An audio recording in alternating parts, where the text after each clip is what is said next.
This is the Right Now podcast with Sarah Werner, episode 165, How to Start Writing.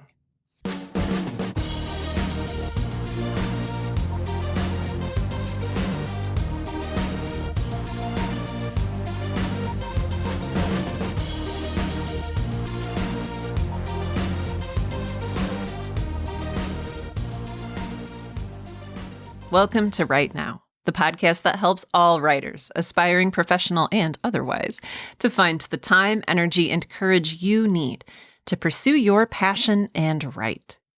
I'm Sarah Werner, and today I want to talk about a fundamental piece of the writing puzzle, and that is, how do I start? You may have noticed that I left the title of this episode purposefully ambiguous because I want it to apply to two different types of writers. The first type being those of you who haven't technically started yet and who are maybe listening to this podcast to get an idea of what it means or what it takes to actually start writing a story. The second audience is those of you who have maybe in the past done some writing, but you find yourself perhaps at a loss, in need of some inspiration, in need of a reminder about how and why to do this thing that you feel compelled and driven to do. Even if you are an established writer, even if you are pretty far down the proverbial writing path, you still have to start every day. I do this myself. I wake up, I make my coffee, I feed the cats, I sit down in my office, and I have to start.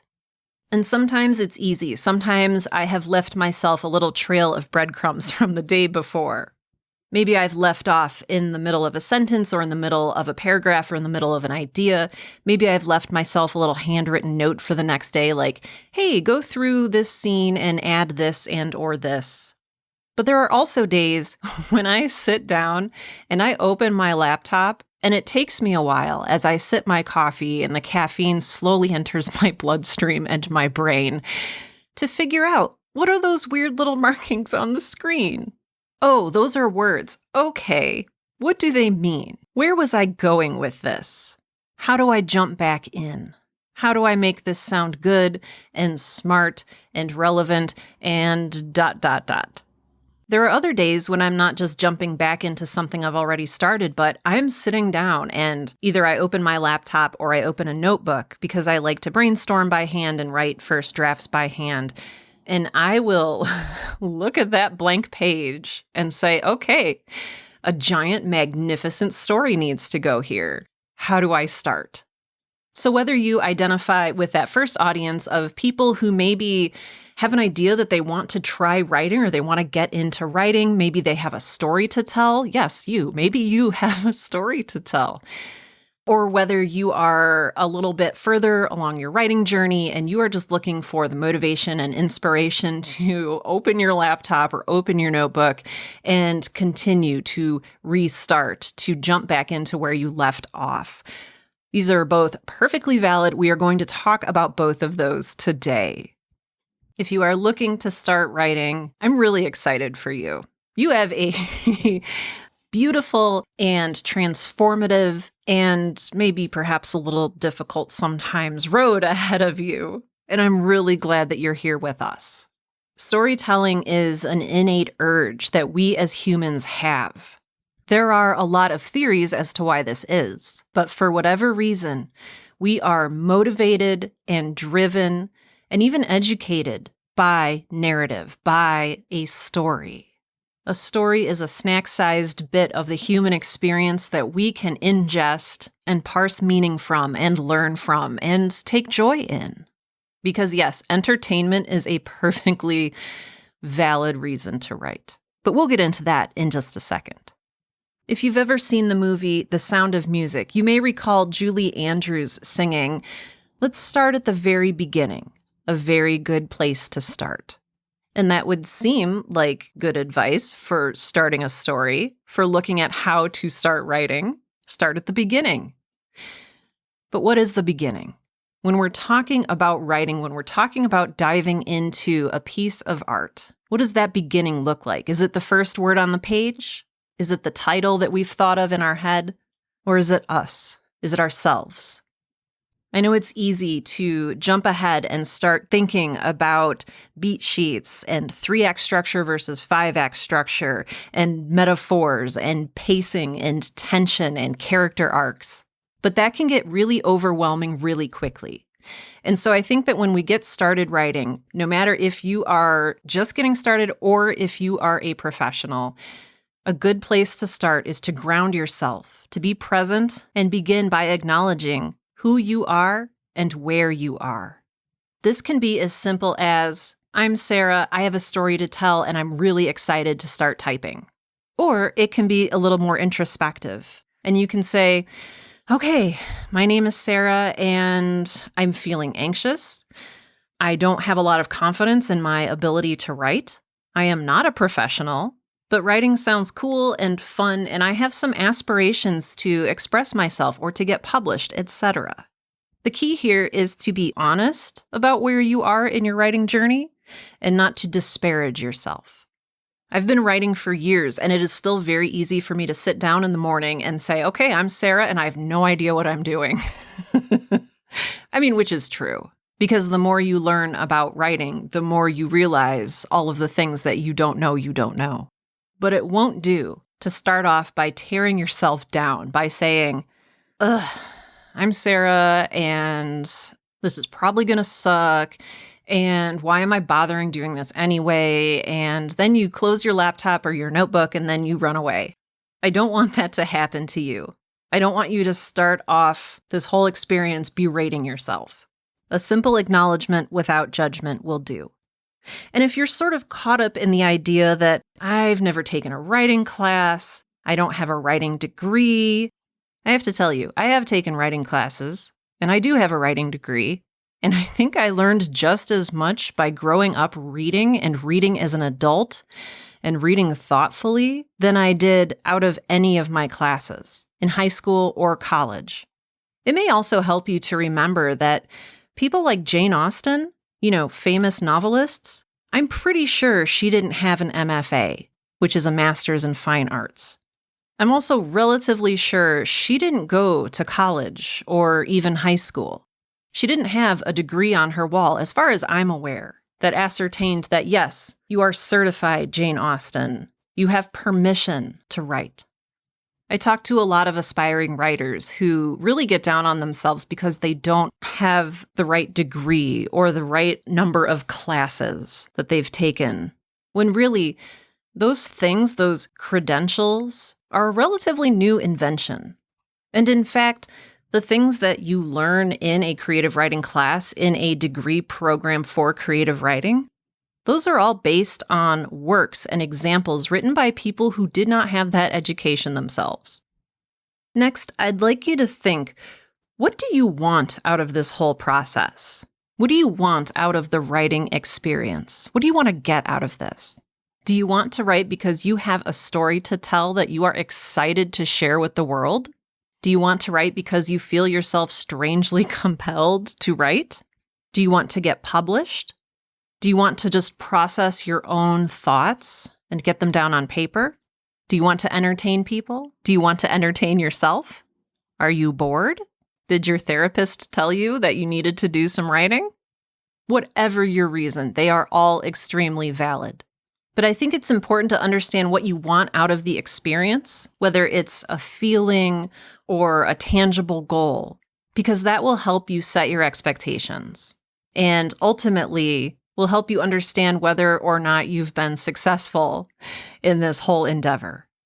Speaking of expectations, whether you are just getting started or you've published 10 books, don't expect every single word you put down onto the page, physical or digital, to be amazing or even good.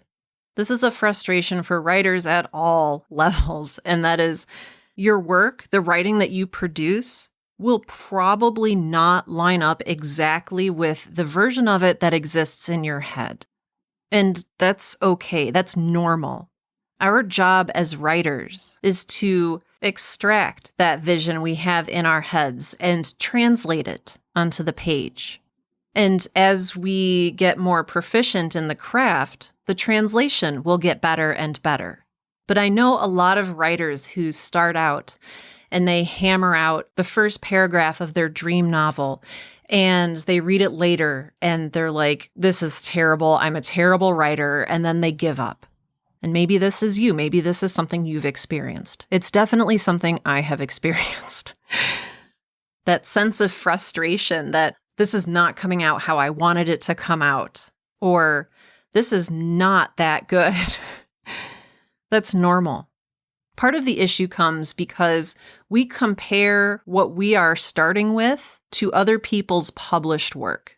And what you see in front of you is your own messy notes and drafts and thoughts. And what you see when you pick up a published book is everything but the notes and thoughts and messy draft.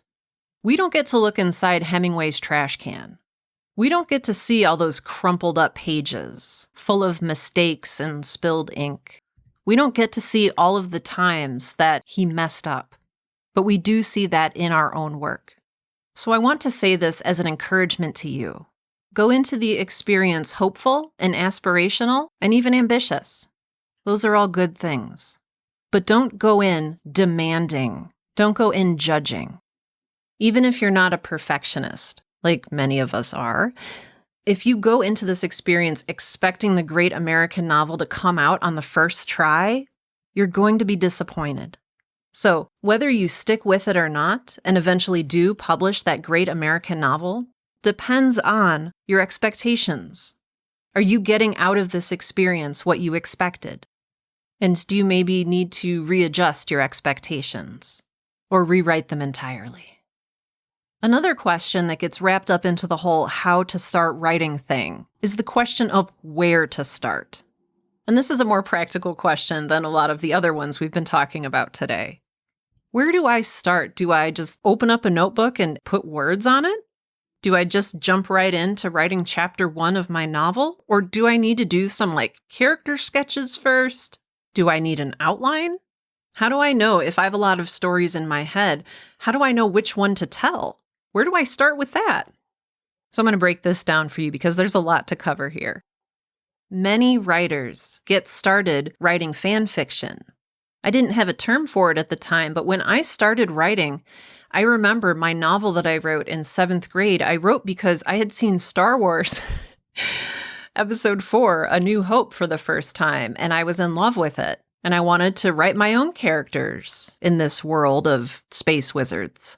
Fan fiction is a perfectly valid place to start.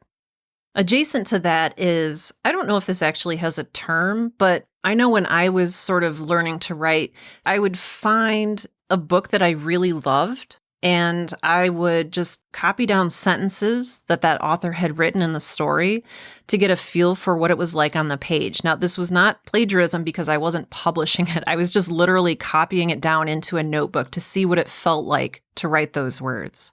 And then when I felt like I had internalized it a little bit, I would try writing my own. This is a good way for new writers to start to develop their voice, is to understand, is this something that I would say? Is this something that I would write? And to begin to understand what makes you different from other writers. Another place to start is simply free writing, which is where you open up a Word document or you pick up a notebook or a typewriter or wherever it is you prefer to write, and you just let the words come out in a sort of stream of consciousness fashion. This sort of writing will probably not be ready for publication immediately, but it's a really good way to just start, to get past that initial barrier of fear, to get past the blinking cursor or the blank page. I know some people who just write down random words until their brain engages and finds the thread of a story and begins to follow it. Sort of akin to free writing is journaling. And there's so many different types of journaling. I will not go into them right now. I think I actually have several episodes, or at least one episode, about journaling. So I'll have a link to that in the show notes for this episode. But even just opening up a journal and processing, what am I noticing right now? This is an exercise I do a lot to get started in the morning. In my journal, I will write down the word noticing in all caps, and then underneath that, I'll just start to write down, what am I hearing? What am I feeling? What does this coffee taste like today? Is my brain not willing to move forward because it's stuck on a dream that I had that I need to explore? What am I worried about?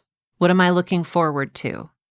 This is something similar to a practice called morning pages that Julia Cameron is famous for.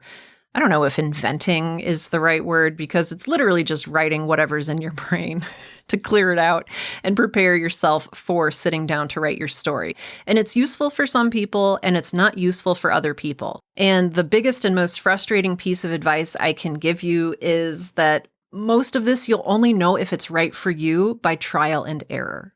So if you've tried writing fan fiction and you hate it, that doesn't mean that you're not a writer or you can't write. It just means you need to try a different type of writing.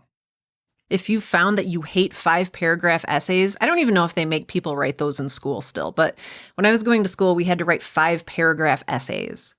If you loathe those, if every time you are assigned a 5-paragraph essay, your soul dies or feels like it's crumpling up in your chest like one of Ernest Hemingway's mistake papers, you don't have to write 5-paragraph essays in your free time.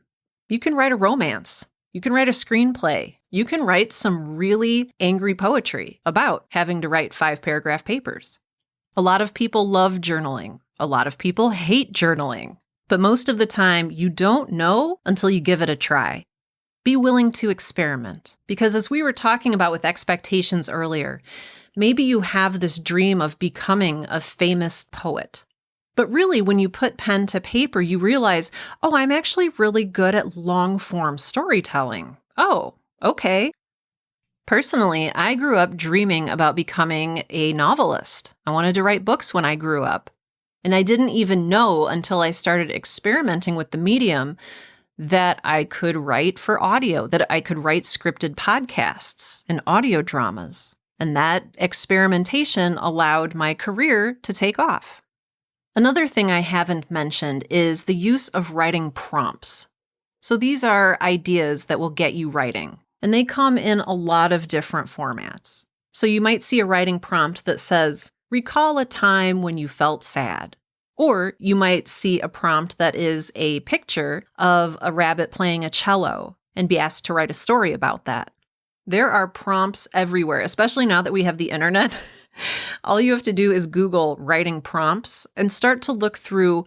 If this sounds like something that would be good for you to experiment with, look through and see what's available. See what kind of prompts are interesting to you. What seems fun to write about? Curiosity and whimsy and a sense of joy are all extremely valid reasons to write. And following those feelings can often lead to some excellent work. I know we're still talking about the where to start writing, and I want to be very clear, if I haven't been clear enough about this already, that there is no right or wrong way to write. I have a podcast episode about this if you go back to episode 142. It's called No Rules, Just Write, like W-R-I-T-E, haha, puns. And I'll have a link to that episode in the show notes for this episode. But the entire point is writing is personal, writing is subjective, writing is art. I know that there's a lot of shoulds and do nots out there when it comes to writing. I know that there's a lot of quote-unquote rules. I am constantly coming across articles and podcast episodes and videos that are like the top 10 things to never do in a story, or 3 things you should never do in character development. There are people who say you should write every day. There are people who say you should not write every day. There are people who say you should start with an outline. There are people who say outlines are for chumps. There are people who say you should not end a sentence with a preposition. There are people who say you should start with your characters in mind. There are other people who say you should start with the plot in mind. There is so much writing advice out there, and there are so many rules that have been constructed around this medium. And over the years, I've kind of found that I've lost patience with them. Like, some things make sense. If the hero of your story, if the first thing the main character of your story does is murder a puppy, I think people are going to have a hard time identifying with and cheering for that hero. So, like, common sense. But I'm still not going to say you shouldn't do that, because it might be, for some people, a very interesting character arc to see how this hero is going to come back from having murdered a puppy. And can they come back? And what are the ramifications in their life? And what do other people think about them? And why did they do it? I know a lot of us tend to look for guidelines about how to do something the right way because it is so it is so frustrating and time consuming to feel your way through the process. So I want to say, if guidelines work for you, if they're sort of like the bumpers in bowling that keep your ball in the lane and headed toward the pins, then totally take advantage of those. But take them with a grain of salt. Experiment with them. Keep your mind open. If a piece of advice someone gives you feels wrong, or if you try experimenting with it and it just isn't going anywhere for you, and you feel defeated and your heart feels like someone stepped on it, then stop following that rule because it's not for you. A lot of people recommend Stephen King's book on writing as a really good place to start and just pick up some guidelines for writing. It's sort of an autobiography/writing guide, and I've read it several times. Stephen King's path is Stephen King's path. Stephen King says to write every day because that's what works for him. I went through a time when I tried writing every day and I burned myself out and sank into a terrible depression. Stephen King also did a bunch of drugs that I would not want to do and made some choices that I might not have made. However, it can often be helpful or inspirational to read books about quote-unquote how to write, to feel a sense of solidarity with other writers, to learn from other mistakes that other writers have made, and to take away from those books what works for you. Please know you also have permission to discard any of that writing advice that does not work for you. You can write a novel where you end every sentence with a preposition, and if it works, it works. If you would feel more comfortable structuring your story around an outline, then give it a try. If it works for you, it works. And if it doesn't, then you can say, okay, outlining does not work for me, and I am moving on. The question of where to start writing can also be interpreted in a more literal sense, as in, where am I going to sit down and write? Where am I going to find the time to write? And I have entire episodes of this podcast dedicated to questions like that. So, for example, if you go back to episode 14 of the Right Now podcast, which I will have a link to in the show notes for today's episode, that episode is called Creating a Space for Writing, and it's all about, do you go to a coffee shop to write? Do you write at home before work? Do you write during your commute? Do you need to have a cup of coffee in order to write? Do you need to have music? Do you need to have complete silence? So for those of you interested in the literal where to write question, check out that episode. One final thing I want to address in today's episode about how to start writing is the things that keep us from writing, the things that keep us from starting. I recorded an episode about this back in 2015, the very first episode of the Right Now podcast. It's called What's Keeping You from Writing? And I'm not sure if I want to link to that in the show notes or not because it's a really old episode, but it still has some valid points. But basically, there are so many fears and so many things that stand in our way, for whatever reason, when it comes to the desire to write a story, the desire to write, and the act of writing it. Worries about what other people will think. Worries as to whether we're any good or not. There are fears about failure, and also, perhaps strangely, fears about success. I've been hosting this podcast for 10 years, and over those years, I've addressed the many, many, many things that keep us from writing. I'll have some of those bullet pointed in the show notes for you, if there's a specific one that speaks to you. There are fears about wasting our time, about how we're perceived, about all the work that's involved, about succeeding, failing, about facing certain emotions. It's all there. So in answering this big question of how do we start writing, the best piece of advice I can give you is to jump into it knowing who you are, who you want to be, and what you want this writing experience to look like, what you want to get out of this experience. There is no surefire way that works for everyone. There is no silver bullet that solves all of the problems that you might face. There are no guarantees that if you start with an outline, you will get a perfect or good or excellent or award-winning novel. All there is is you sitting down at the page and getting started. My advice is write what delights you, write what brings you joy and fulfillment and meaning. Write because you feel compelled to tell a story. Write because you want to write. And remember, no one actually knows what they're doing. Even people like me who spout advice. Most of the time, we just feel like scared little kids, which is why I encourage you to experiment, to write what interests you and fills you up with light, and do the best that you can with what you have. I hope this was a helpful episode. I'm always tempted to cover every single thing about a topic in an episode, and this topic was just too broad to cover everything. So I will, as I mentioned before, have links to helpful episodes of the Right Now podcast in the show notes for today's episode. This is, again, episode number 165. You can find the show notes for this episode either in the podcast app that you're listening to right now, or you can go out to my website, sarahwerner.com. That's sarahwerner.com, and navigate to episode 165 of the Right Now podcast. On my website, you will find not only the show notes for today's episode, but also a comments section. If you scroll all the way down to the bottom of the page, I know it's underneath the show notes and the transcript and all the other stuff, but at the very bottom of the page, there's a place where I would honestly love to hear your thoughts. What is your answer to the question, how do I start writing? Where do you start? I am deeply curious to know. So again, let me know in the comments for this episode your thoughts and your experience. I read and respond to every comment I receive out on my website, so I hope to see you there. If you would like to support the work that I'm doing here at the Right Now podcast, and if you would like to help keep it ad-free for everyone, then please consider donating $1, $2, or what have you to the work that I'm doing.